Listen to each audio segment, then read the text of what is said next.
that. Beyond the Bell, Bloomberg's comprehensive cross-platform coverage of the U.S. market close starts right now. It's about 2 minutes away from the end of the trading day and the trading week. Kailey Leinz here with Sonali Basak, counting you down to the closing bells, and here to help us take things beyond the bell with a global simulcast. We're joined now by Massar and Jess Menton, bringing together our Bloomberg Television, radio, and YouTube audiences worldwide to parse through the most crucial moments of the trading day.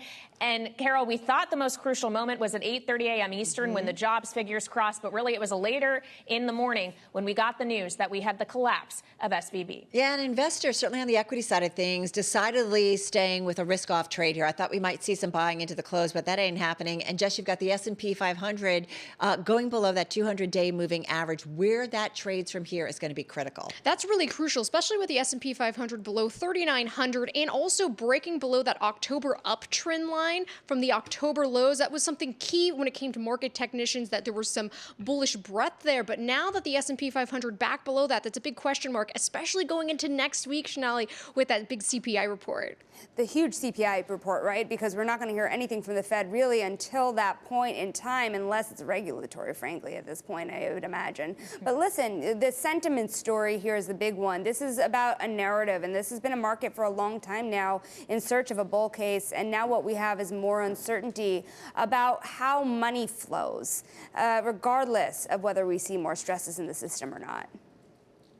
Yeah, so there's questions around the health of the system, but there doesn't seem to be that many questions around the health of the U.S. economy, considering the labor market is still looking strong. So all of that together is what investors had to contend with today. And when you add it all up, it seemed investors really did not like the sum of what they were hearing, because it definitely was a sell risk assets kind of day. As we hear those closing bells ringing, we're looking at a day ending lower by 1.4% on the S&P 500 at 3861 or so. Even steeper losses for the NASDAQ, down 1.7%. The Dow Jones, the relative outperformer here, but still down a full percentage point plus on the day, Carol. All right, check this out, guys. For the week overall, Dow down 4.4%, down about 4.5% on the S&P, and down 4.7% on the NASDAQ. I feel like, Sonali, it's been a while since we've seen those kinds of drops. You know, there's been this question about the orderly drop that you've seen in the market when you see financial conditions tighten. And, you know, here you go. This is the sentiment that you're seeing here. Almost every major sector here in the red. But we should see what is falling most. Real estate really ending the day, falling more than everything else, 3.3% nearly on the day. Diversified financials, as we saw many of those regional banks and affiliated kind of firms here falling 2.8% on the day. Materials down more than 2%. Really, you only saw telecom services squeak out a little bit of a gain there, but every major sector really feeling a little bit of pain here. All right, so let's get to some of the individual gainers. Yep, I actually did find some. And even though the KBW Bank Index was down almost 4% in today's session on those bank worries, JP Morgan Chase was number 2 gainer in the S&P 500, a gain of 2.5% in today's session. So just wanted to throw that out there. I think it was up the most in about 4 months for JP Morgan Chase. Intel was number 1 in the S&P 500. You know, what's interesting is that this stock is on its best 3-day run in about a month, outperforming the NASDAQ 100 for the 3rd consecutive day. So another 3% to the upside for Intel specifically. And that's despite, if you look at the analyst coverage, I mean, these folks don't like, they're pretty bearish when it comes to Intel specifically. Has the most sell ratings in the NASDAQ 100 stock index, but I don't know, it's been bucking the trend. And then mining, take a look at Newmont Mining, up about 1%, largest gold miner in the United States. We did see some movement within this sector, maybe seen as a bit of a safe haven amid the backdrop in today's trading, Jess.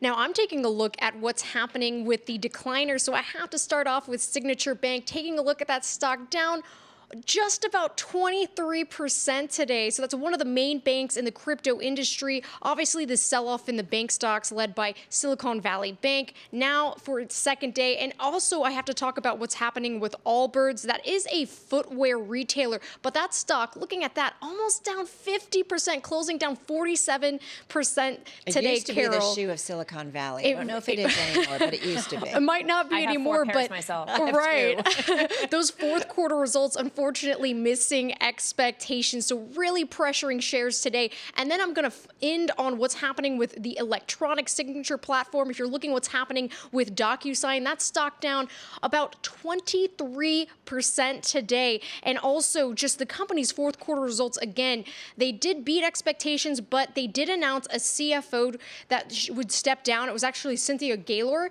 And so she plans to step down later this year. So you are seeing a big hit to that stock today. All right, so there definitely is a lot we needed to keep attention on in the stock world, but I'm taking a look at this bond market as well, because be it because of the failure of SVB, or be it because of the jobs report we got at 8:30 a.m. Eastern, we have seen massive moves in treasuries, a big bid with yields moving lower substantially all across the curve. On the short end, the biggest move, the 2-year yield down 29 basis points on the day to 4.57. Remember, just 2 days ago on Wednesday, we ended the day at 5.07%. This is a 50 basis point move in just a 2-day period. Meanwhile, the 10-year yield down 22 basis points on the day to 367.96. And as you get further down the curve, the moves are maybe smaller on a relative basis, but still a 17 basis point move lower on the 30-year yield is nothing at all to sneeze at, Sonali. Yeah, I want to talk a little bit more about some of the ways this day has played out, because the derivative trades, right? You look at a firm like Charles Schwab, which closed down 12%. It's been its worst 2-day drop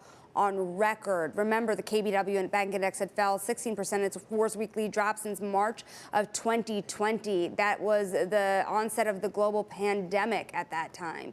And so you have to wonder why there are so many hard feelings in this market when the companies themselves are trying to get out there and tell you we're okay.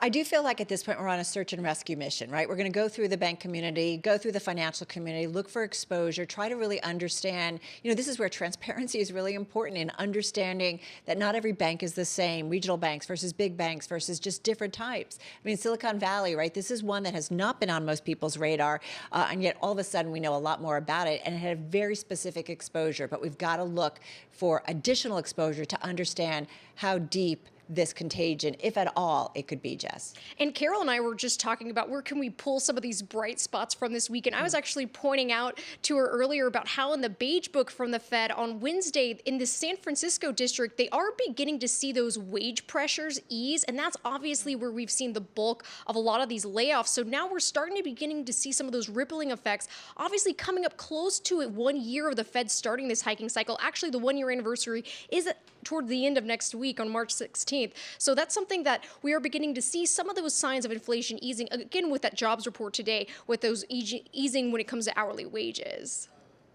Okay, so that was today's data. My question is going to be, what does the data tell us next week, specifically on Tuesday when we get CPI? It feels to me that given the fact that the jobs report was pretty mixed, because yes, as Jess, you said, we did have wage pressures easing, but you also had a hot figure on the ultimate headline figure for payrolls, 311,000. That far exceeded expectations once again. So it still looks to be a labor market that's pretty resilient, maybe makes inflation more important. Let's not forget it's about totality of data, right?